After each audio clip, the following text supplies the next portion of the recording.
This is Gene Sachs, and I'm here today, the 6th of June, 1990, with Charles Kahan. Am I pronouncing your name? Well, we pronounce it Kahan here, Kahan. but it was pronounced Kahana in Europe, so... Okay. And Charles left Europe in 1940, and we're going to discuss with him some of the events and things that surrounded his life at that time and later on. Charles, let me start by asking you what was life like to be a Jew, as a Jew, in the town that you grew up in before the war? I didn't have much of a sense of anything because I was about 6 years old when all these events began. So I certainly couldn't say that there was no sense of being Jewish or no sense of anti-Semitism, anything like that. I only began to sense this when we were actually on our flight to the United States and through various parts of Europe. Then I got the feeling that being Jewish was not a good thing at that particular period of time. But I can't say that I had any strong feeling. I had no feelings at all, really. No memory at all, really.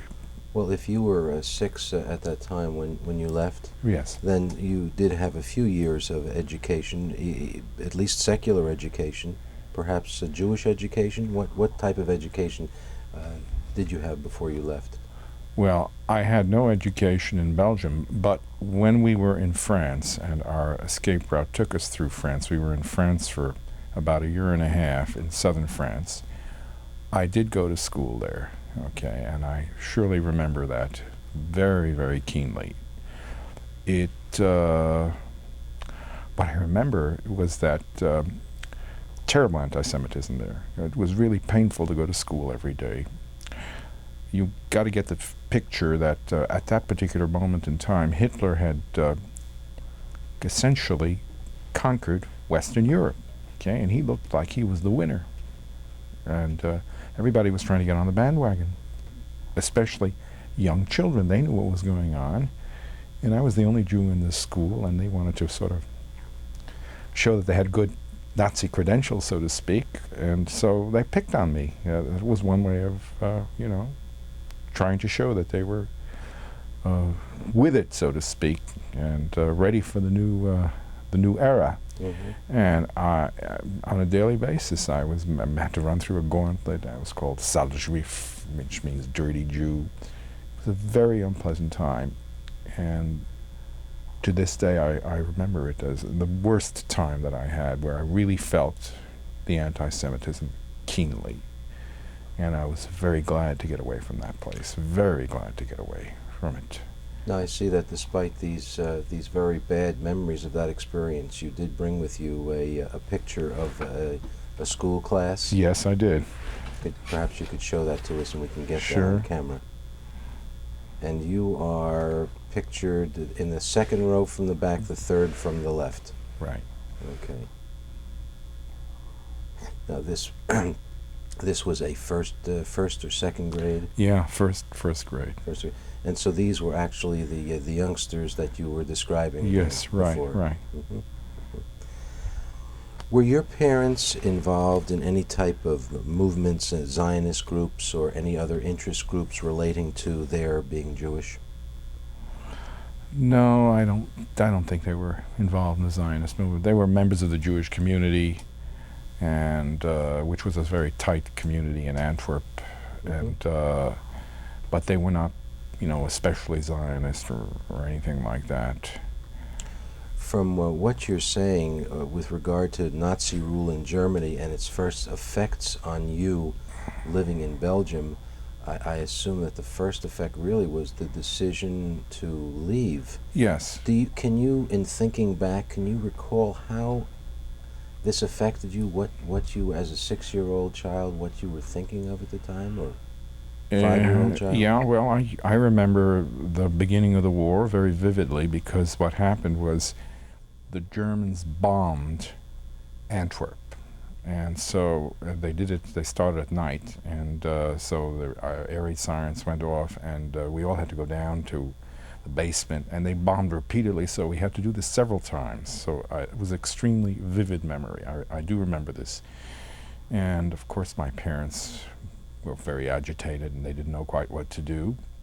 In fact, I'm told that my father hesitated leaving, probably because he was worried about his parents and what to do with his parents. But someone convinced him that he should get out.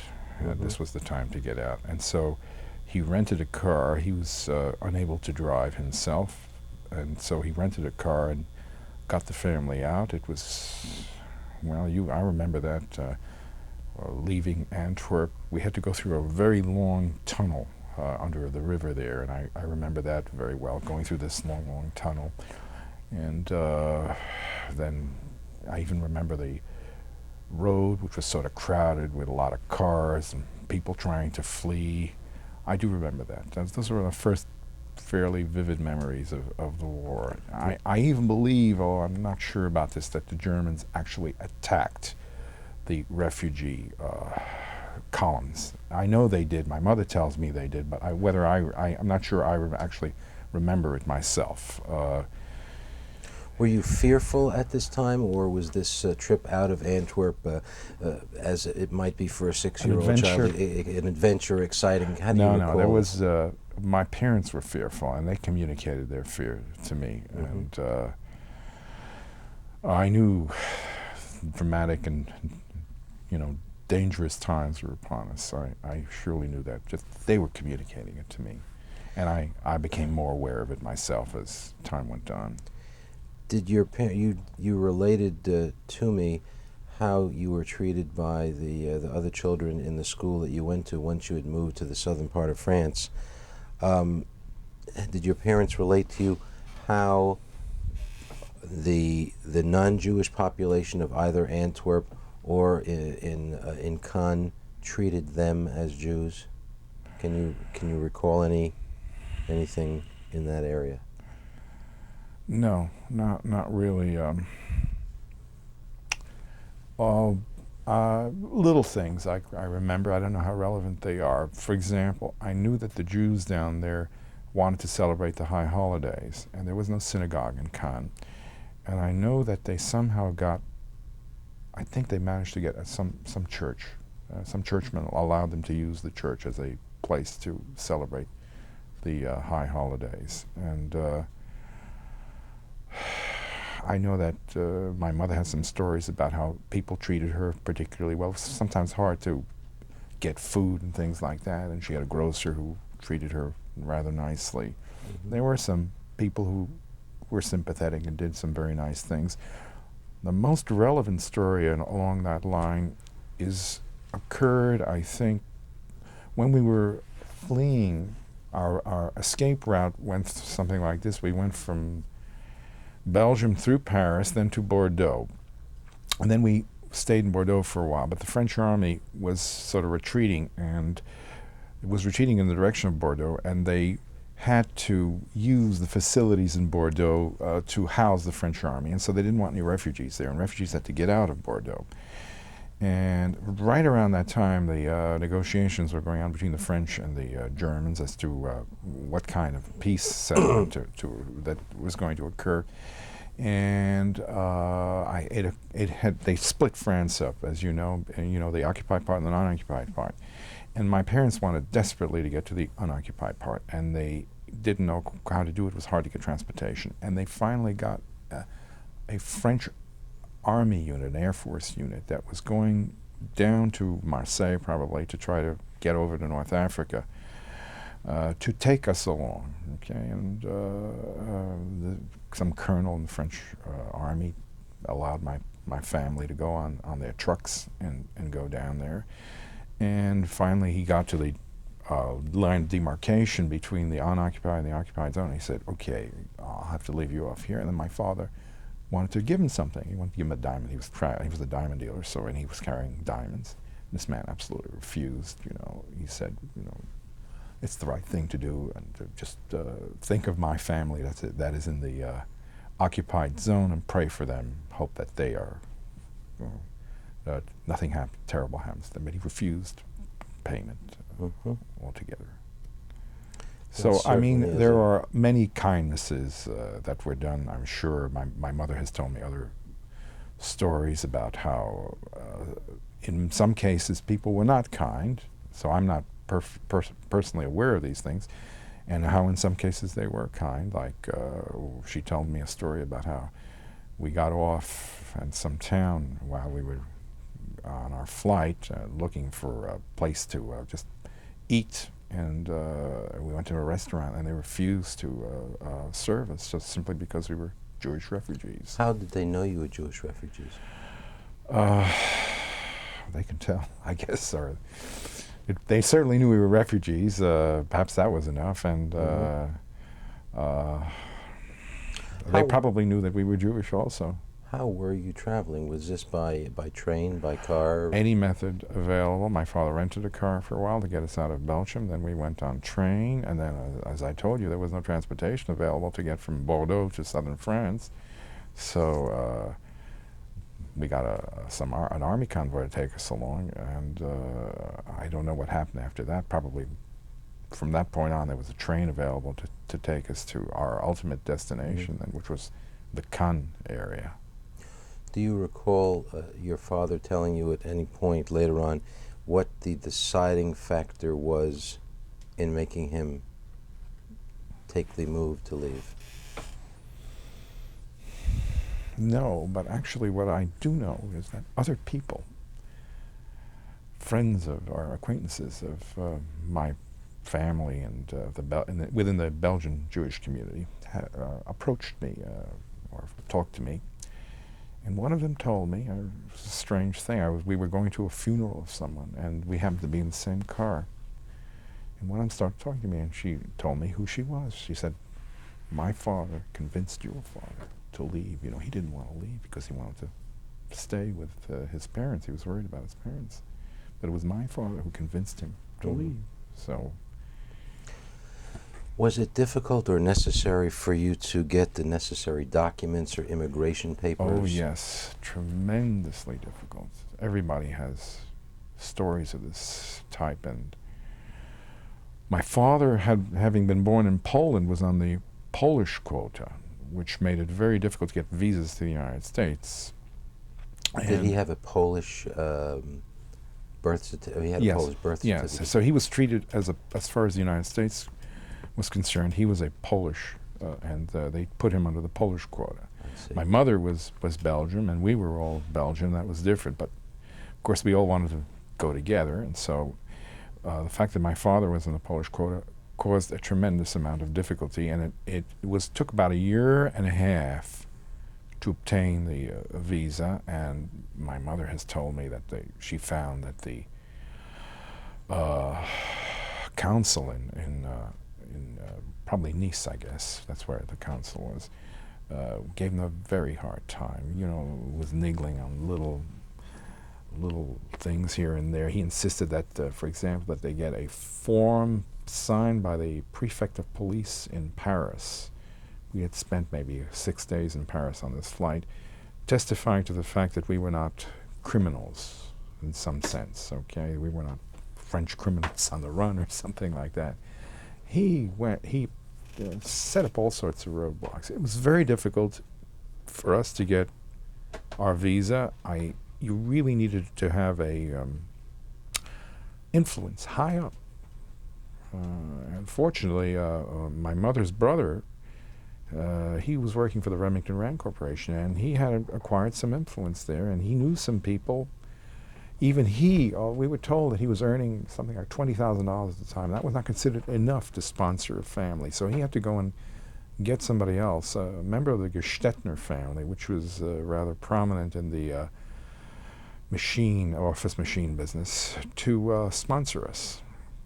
And my in-laws also have a similar story. They had to go to someone to get a visa from the consul in Marseille, who was also a tough guy, gave Jews a hard time.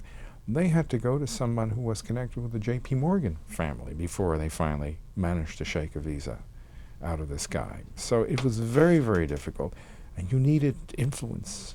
If you didn't have influence, you were in bad shape. And I mean, there are lots of people who just couldn't get visas simply because they weren't well off or had no influence. You mentioned that your father was a diamond dealer and that he did take diamonds with him. Did Yes. that put you, I assume that that put you in a financial situation perhaps better than the average person trying to get out? Yes, I'm sure. So, I mean, my father had a bunch of diamonds with him, and he would sell them off. You couldn't work in southern France. I think there were prohibitions about working, so my father could not take on any work, and so he had to live on, what he brought along. And fortunately, the diamonds were quite helpful. When you say prohibitions, in other words, as a Jew?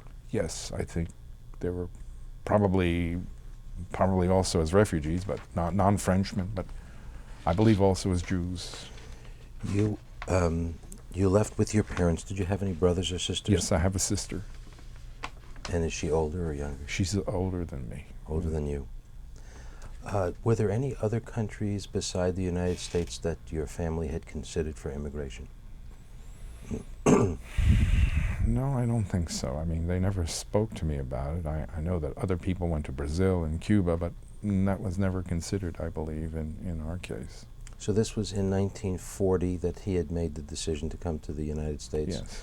And it wasn't until 41 or 42 that you actually left southern France? Yes, the date is known to my mother very well. It was the Pearl Harbor Day, December 7th. December 7th, 1941. Yeah. And how did you happen to find your way to Nashville? Well, that's a long story. I mean, I was raised in New York City, basically, and educated there, and I got a PhD at New York University and in mathematics, and my first academic job was in the University of Minnesota. Well, it was my second job. I had a job at Hunter College in New York City for a while, but my first job outside of New York City was at the University of Minnesota. And someone there had come down here and liked it very much. And he let me know about this place, and that's how I got here, and I've been here for about 21 years. Mm-hmm. So it wasn't anyone in Nashville that had sponsored you. This was a No, family no. member that made it possible for you and your family to get to New York. Yeah, we went to New York, basically. Do you recall, even though you were young and impressionable, what it was like coming to New York? Were your needs met when you initially arrived? Was your father able to get work? What was housing like? The language? These sort of things? It was a relief, I think, for my family to get here. Certainly, my father had been trying to get out of Europe for a long time. He had a lot of friends who were in southern France with him from the Antwerp, Belgium community, and they had stayed. And they said, well, there's nothing to worry about. The French are civilized. We can stay here. Don't worry about leaving here. And my father had the totally different attitude. Once he decided he wanted to get out, he really wanted to get out, and he shook heaven and earth to get out. So that when he finally got to the United States, he felt a tremendous sense of relief. I know he felt a tremendous sense of relief. And however great the difficulties were, and they were considerable in adjusting to the United States, he's thankful to be here, very thankful to be here. There were difficulties, but we had family who immediately met us when we came to New York and helped us get housing. We lived in a couple of hotels for a while until my father got settled into the diamond business in New York, and then we moved into an apartment. We, of course, didn't live as well as we had in Belgium, for many reasons. My father had gone through most of his money, I guess, and it was not easy for him to get going in the diamond business here. I don't think the diamond business was in that great shape anyway during the war. And so we had, I'd say, there are about 10 years from about 1940 to 1950, my father had a hard time financially. I mean, he didn't do as well as he'd done in Europe, but then things picked up and became much better after about 1950. The diamond business picked up, and he was in good shape, I would say, for the latter part of his life. Did your family have contact with any family members or friends back in Antwerp, and once they were resettled in New York, did they make any attempts to get any friends or family? Let me interrupt. You get to think about that one for a minute. Let me change it.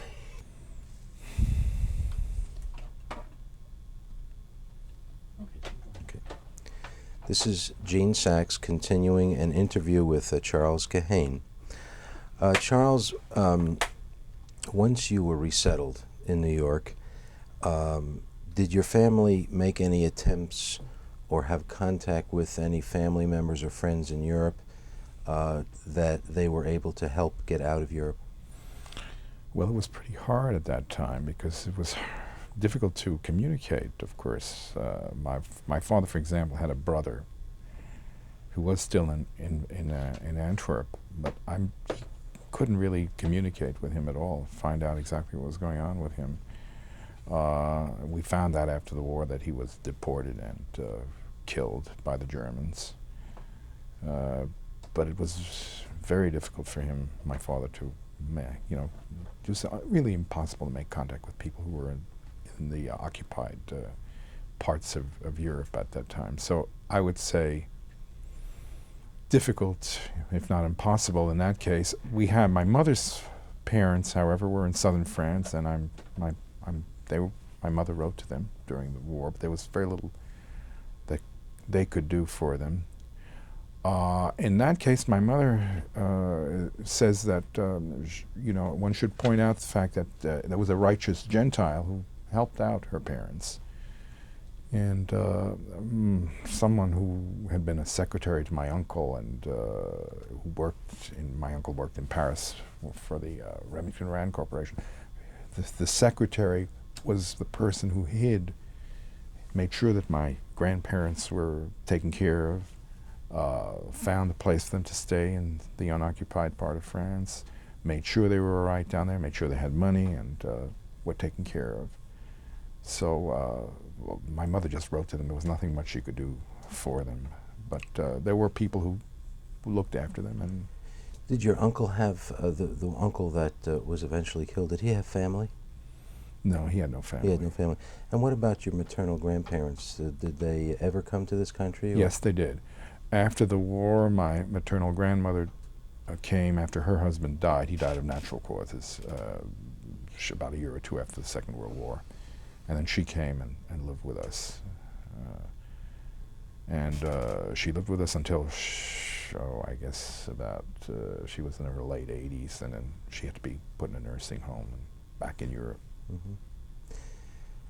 Did the nature of your family's religious practice in Europe continue, or did it change when they came to the United States? And how did it evolve as you moved and ultimately came to Nashville? It's hard for me to tell because I don't know exactly what the story was with my father. There is a sort of a story, if you will, about my father when he married my mother. My father apparently had a reputation for not being very religious, and my mother came from a fairly religious family. So the story is that he was made to sign a contract that he would never smoke on Saturday or ride trolleys on Saturday. He denies this, and I don't really know if it's true, but it was a family joke, more or less. I don't think my father was very religious before the Second World War, but once he came to the United States, he seemed to have turned quite religious. At least he made it a point to go to synagogue every Saturday until he could no longer physically get himself to the synagogue. How did this affect you, Charles?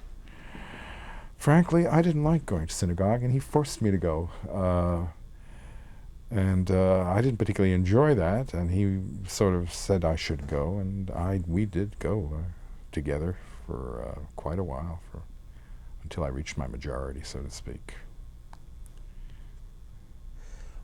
Can you recall what differences struck you immediately between life in Europe and life in the United States, life in New York? Nobody called me a dirty Jew, thank God. It was much freer and much more open society. I mean, I don't want to exaggerate. Now, there was some anti-Semitism in New York City. There were neighborhoods. There was a Jewish neighborhood, there was an Irish neighborhood, and there was quite a bit of anti-Semitism if you walked into the wrong neighborhood, or if the kids from the other neighborhood walked into your neighborhood.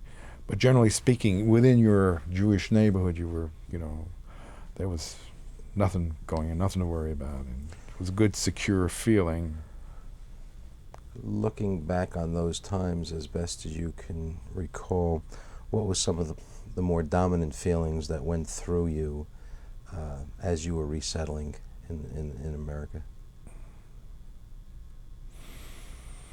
I shared my family's, great relief at getting out of Europe. I certainly had become terrified somewhat, understood the threat to our lives, and I was very happy to be here, and that sense of relief has probably never left me altogether.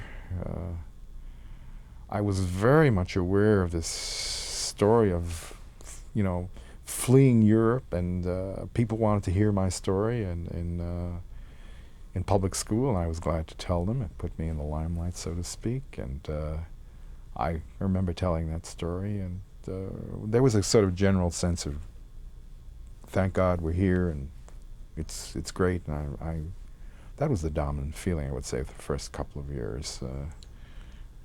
How long did it take you and your family to actually feel at home and to feel very comfortable here in the States?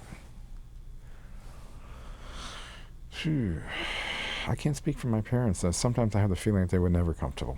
And they did have the option of going back to Belgium after the Second World War had ended. And they chose not to go back. They claimed they chose not to go back partly on account of the fact that they didn't want to upset the lives of their children.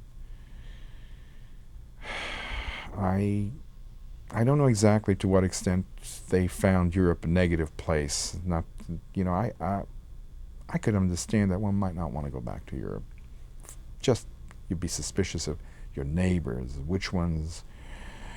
For example, my uncle, the one who was deported, there were stories that he had been informed on, and you would wonder about who would inform on Jewish people, who had taken care of them. And these were difficult feelings probably to deal with, and I can imagine that people might not want to go back, just simply not to have to deal with those kind of feelings. Did you ever try to return to your home in Europe? Yes, I've been back, and let's see, about a year and a half ago, my mother and I were right in Antwerp, and she pointed out the house that we had lived in and grew up in. How did you feel at that moment? I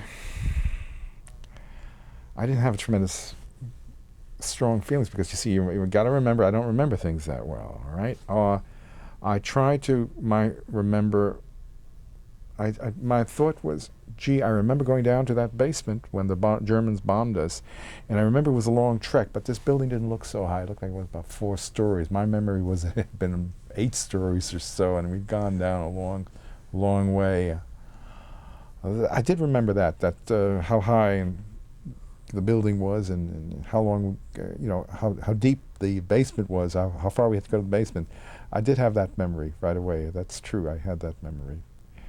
I hardly remembered what was going on. Yeah. So I don't have, great feelings of nostalgia for it, anything like that. A Jewish community in Antwerp, and yes, there is. How has that Jewish community evolved since the Holocaust? It's changed.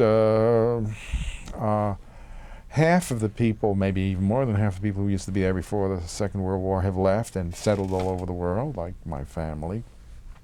Some came back. I have some uncles. I have one uncle who went back. And he had no children, though, so there was perhaps, he didn't care, I guess, where he lived. There were a lot of people who actually did go back.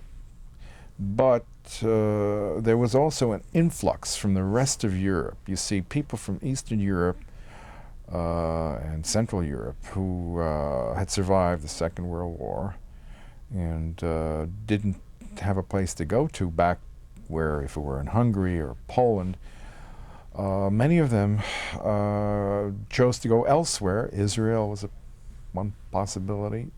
Some of them came to Western Europe, and there was actually a large group that came to Belgium, and they're rather orthodox. They're more orthodox than the people who were there before, and they have gone into the diamond business, and they are essentially they are the major component of the diamond business, and they probably are going to be I suppose, in a few years, the people who actually run the diamond business, as opposed to the people from my parents' generation who came from Poland around 1900. Did you or your mother have any occasion to meet any non-Jewish friends or acquaintances from before the war when you returned? No, not me. My mother had a nanny who took care of us that she corresponded with and tried to help out in her old age. And she was fond of this person, I know that. And this person may have helped, actually, in resettling my grandparents and making sure that they got out of Belgium. But you didn't see her when you went back No, there? I didn't see her. Mm-hmm. You've had then, you mentioned another uncle who went back, so you've had contact with some other members of your family. Yes. From whom you were separated. Yes, yes. And is he still living in Antwerp? Well, he died about 7 years ago, and but we had a lot of contact with him. My father did business with him. He was in the diamond business, and he was actually became very strong pro-Israeli Zionist. Mm-hmm. He hadn't been before the war, and he gave a tremendous amount of time and money to Israel. He, for example, one of the first things he did after he got back to Antwerp after the Second World War was he went around, he looked for it was his job to try to, he took it upon himself to try to find out which members of our family had survived and where they were. And he found, in fact, 2 cousins of ours who had been hidden out by Belgian Gentiles. And they had become so close to these kids that they didn't want to give them up. And my uncle had a very hard time getting them away from their guardians, their Gentile guardians. Now, I know there are many stories like this. These were his children? No, they were not his children. They were cousins. The parents of these children had been deported and killed during the Second World War, but the children had been saved somehow, and they had been hidden out by Gentiles.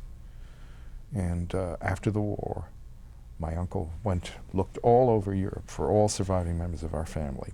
He found them, and he had a very difficult time getting them away from their Gentile guardians. The Gentile guardians didn't want to give them up anymore. Is what you're telling me, is this something that was related by your parents, or did you have the opportunity to talk to your uncle? Did he ever have an opportunity to tell you? Oh, I think both my parents told me and my uncle told the story also. Mm-hmm. I heard the story several times. Mm-hmm. I even saw the children who were involved. They came to the United States eventually, and I spoke to them. They were... So as opposed to a lot of people who came out of Europe during these times, you pretty much have an idea of where all your family members ultimately wound up? Yes, yes. Mm-hmm. Yes. Do you have family members in Europe now? Yes, my sister went back to Europe. She married somebody who had a similar background to her, and they decided to go back for business reasons and live in Antwerp. Mm-hmm. My uncle has passed away, and I have some cousins there still, yes. I'd like to ask you a few brief brief questions about some personal feelings. How would you say that the pre-war and the immigration experience overall has changed you as far as the way you look at other people or the way events in your life have evolved? Well, it has a great effect, I'm sure.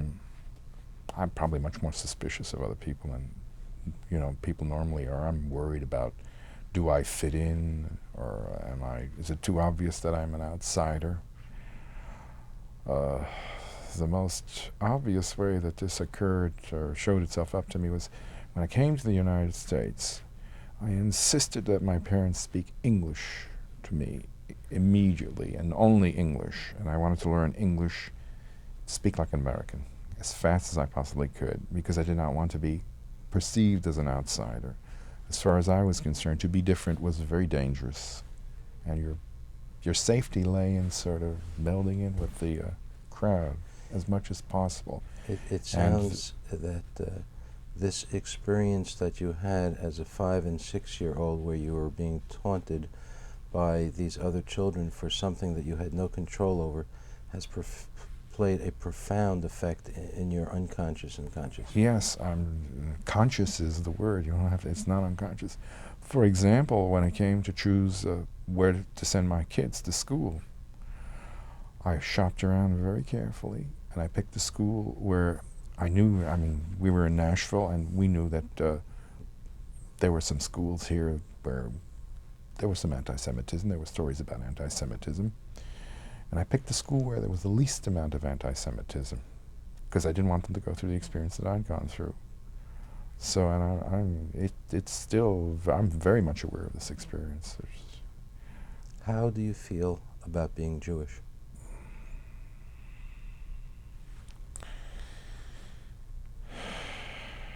I think it's a dangerous thing, as you can imagine, okay? I'm so glad that the State of Israel is formed. So glad it survived in 1948. That was a very, very... you probably weren't alive at that time, or maybe you were, but were you aware of what was going on, or you were a kid probably, right? I was 4 or 5 and too young to appreciate it. Too young to appreciate it. Well, I would say that the predominant feeling was that the State of Israel was not going to survive. We had this feeling that Jews were victims, and that they were going to get beaten to death by surrounding Arabs. And there was this, Life magazine was running articles about it at the time. And I remember seeing this spread about the army of Jordan, I don't know what they call the Legion, the Jordan Legion, which was led by a British general's name was John Glove. They called him John Glove Pasha. And they looked formidable, And the implication in the article was, what's going to happen to these Jews is pretty obvious. They're going to get beaten to death. Well, they didn't get beaten to death, and it was unbelievable, and it was amazing. And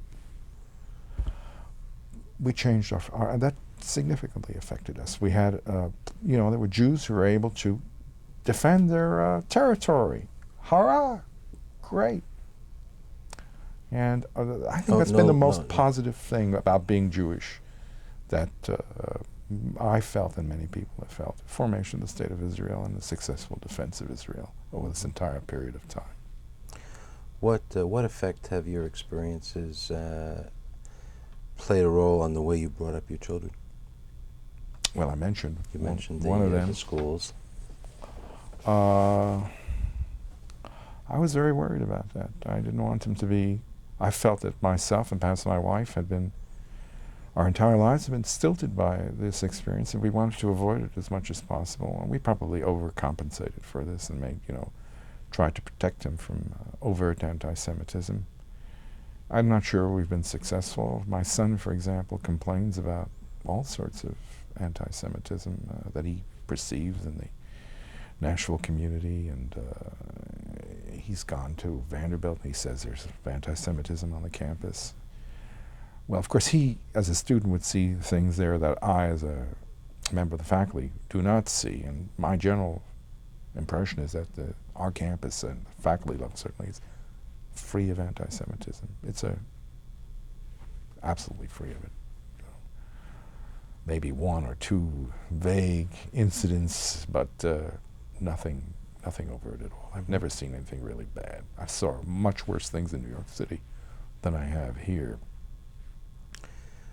Now that you've shared your story with me, what would you like others to know? Is there a message that you would like others to remember about your experience?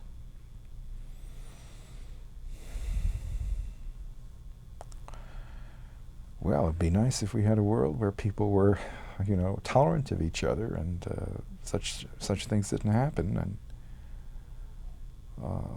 that's a sort of a desirable end, I think. That's the kind of world we ought to be aiming for, when people are comfortable with each other and don't need to feel that their place in life involves getting rid of someone else.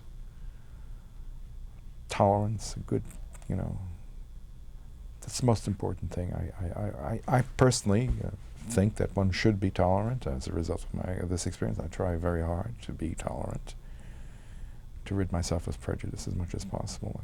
That's the main story. Prejudice is a very dangerous thing. One should try to eliminate it as much as possible. Charles, thank you very much. Thank you, Gene. Very appreciate it.